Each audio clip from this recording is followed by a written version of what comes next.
घर खरीदना हम सबका एक बहुत बड़ा सपना होता है ना? लेकिन सोचिए, अगर यही सपना एक डरावना ख्वाब बन जाए तो? आज हम बात करेंगे उसी कानून के बारे में जिसने अब कह सकते हैं इंडिया में प्रॉपर्टी खरीदने का पूरा गेम ही चेंज कर दिया। अच्छा, जब भी कोई घर खरीदने की सोचता है, तो मन में ना जाने कितने सवाल आते हैं। सही कह रहा हूं ना?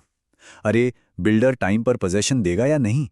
वो जो चमचमाता स्विमिंग पूल ब्रोशर में दिखाया था, वो बनेगा भी या सिर्फ कागजों पर ही रह जाएगा? देखिए, कुछ साल पहले तक ना, ये सिर्फ डर नहीं थे, ये हकीकत थी। रियल एस्टेट मार्केट एक ऐसी भूल भुलैया बन गया था, जहां लोगों की जिंदगी भर की कमाई डूब जाती थी। तो सवाल ये उठता है कि रेरा की जरूरत पड़ी ही क्यों। इसे समझने के लिए ना, चलिए थोड़ा पीछे चलते हैं। उस टाइम में जब रियल एस्टेट मार्केट पे कह लीजिए कोई कंट्रोल ही नहीं था। एक ऐसा दौर जहां खरीदार बिल्कुल अकेला पड़ जाता था और नियम कानून का कोई खास मतलब नहीं था। स्क्रीन पर जो आप देख रहे हैं, ये सिर्फ पॉइंट्स नहीं है। ये उन हजारों लाखों लोगों की कहानी है जिनका घर का सपना एक बुरे सपने में बदल गया। सोचिए, प्रोजेक्ट सालों साल लटके रहते थे, बिल्डर पैसे लेकर रातों रात गायब हो जाते थे, और जो वादे किए जाते थे वो तो बस हवा में ही रह जाते थे। ये सब ना बहुत कॉमन था। तो ये तो साफ था कि एक ऐसे स्ट्रांग गार्ड की जरूरत थी जो आम खरीदार के हक के लिए खड़ा हो। और फिर एंट्री होती है रेरा की। देखिए, ये सिर्फ एक और कानून नहीं था, ये एक सीधा सीधा और बहुत मजबूत जवाब था उन सभी प्रॉब्लम्स का जिनकी बात हम अभी कर रहे थे। रेरा ने सही मायनों में रियल एस्टेट में भरोसे का एक नया दौर शुरू किया। तो आखिर ये आरईआरए है क्या? इसका पूरा नाम है the real estate regulation and development act 2016 और इसका मकसद बिल्कुल क्रिस्टल क्लियर है। रियल एस्टेट सेक्टर में ट्रांसपेरेंसी यानी पारदर्शिता लाना और सबसे जरूरी आम खरीदार के हक को प्रोटेक्ट करना। और तारीख थी 1 मई 2017। ये वो दिन था जब इस कानून को पूरे भारत में लागू कर दिया गया। बस इस एक कदम ने बिल्डरों को अकाउंटेबल बनाया और घर खरीदारों के हाथ में असली पावर दी। ठीक है, तो ये तो समझ आ गया कि रेरा क्यों आया, पर बड़ा सवाल ये है कि भाई ये काम कैसे करता है। इसे आप ऐसे समझिए कि रेरा ने ना बिल्डरों के लिए एक स्ट्रिक्ट रूल बुक बना दी है। अब कोई अपनी मनमानी नहीं चला सकता। रेरा की सबसे अच्छी बात पता है क्या है? ये है तो एक सेंट्रल लॉ, लेकिन काम करता है बिल्कुल लोकल लेवल पे।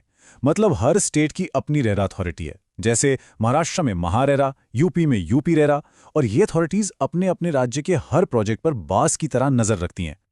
अच्छा, रेरा का सबसे बड़ा हथियार क्या है? वो है मैंडेटरी रजिस्ट्रेशन। मतलब अब कोई भी बिल्डर अगर उसका प्रोजेक्ट 500 स्क्वायर मीटर से बड़ा है या उसमें 8 से ज़्यादा अपार्टमेंट्स हैं, तो वो उसे बिना रेरा में रजिस्टर कराए बेच ही नहीं सकता।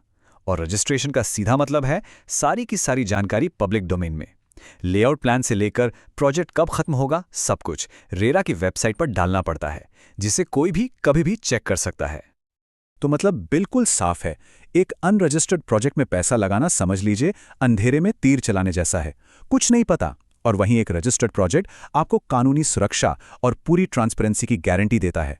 और हाँ, एक बात गांठ बांध लीजिए, बिना रेरा रजिस्ट्रेशन के किसी भी प्रोजेक्ट का ऐड देना या उसे बेचना पूरी तरह से गैर कानूनी है। चलिए, अब आते हैं मुद्दे की बात पर।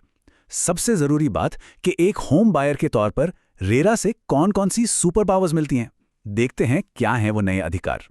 सबसे पहली और सबसे बड़ी पावर, पैसे की सेफ्टी। कभी सोचा है कि हम जो पैसा बिल्डर को देते हैं वो जाता कहाँ है? अब रेरा ये पक्का करता है कि खरीदारों से मिले पैसों का कम से कम 70% हिस्सा एक अलग बैंक अकाउंट में रखा जाए, जिसे एस्क्रो अकाउंट कहते हैं। और इस पैसे का इस्तेमाल सिर्फ और सिर्फ उसी प्रोजेक्ट को बनाने में हो सकता है, कहीं और नहीं।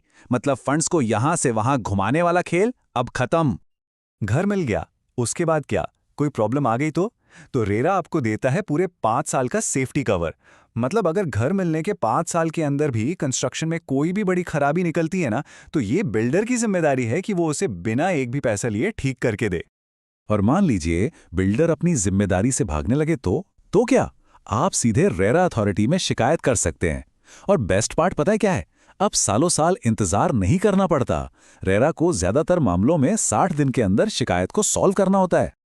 अरे रुकिए, फायदे यहीं खत्म नहीं हुए। अगर प्रोजेक्ट लेट होता है तो बिल्डर को ब्याज देना पड़ेगा।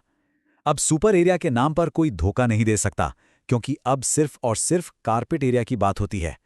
और हां, बिल्डर बिना खरीदारों की मर्जी के प्रोजेक्ट के प्लान में कोई बड़ा फेरबदल भी नहीं कर सकता। तो इतनी सारी जानकारी के बाद अब इसे एक एक्शन प्लान में बदलते हैं। मतलब जब कोई घर खरीदने निकले तो अपने इन्वेस्टमेंट को रेरा से कैसे सेफ रखना है। चलिए देखते हैं कुछ सिंपल स्टेप्स।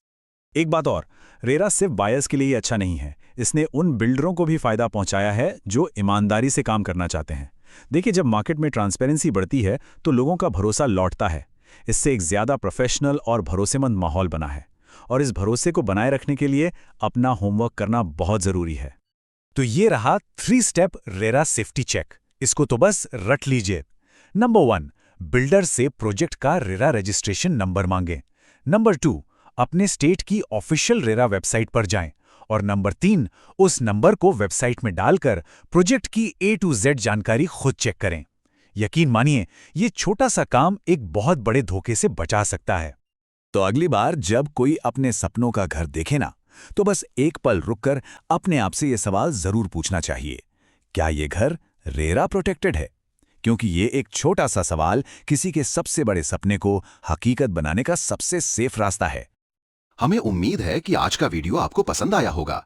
यदि आप संपत्ति से जुड़ा कोई भी निर्णय लेने जा रहे हैं, चाहे वो घर हो, अपार्टमेंट हो या निवेश, तो नियो एक्सेल आपको सही जानकारी, कानूनी स्पष्टता और ईमानदार मार्गदर्शन प्रदान करता है। यदि आप ये वीडियो हमारे YouTube चैनल पर देख रहे हैं तो कृपया वीडियो को लाइक और शेयर करें और चैनल को सब्सक्राइब करना ना भूलें। और यदि आप ये वीडियो हमारे Facebook पेज पर देख रहे हैं तो पेज को लाइक और फॉलो अवश्य करें।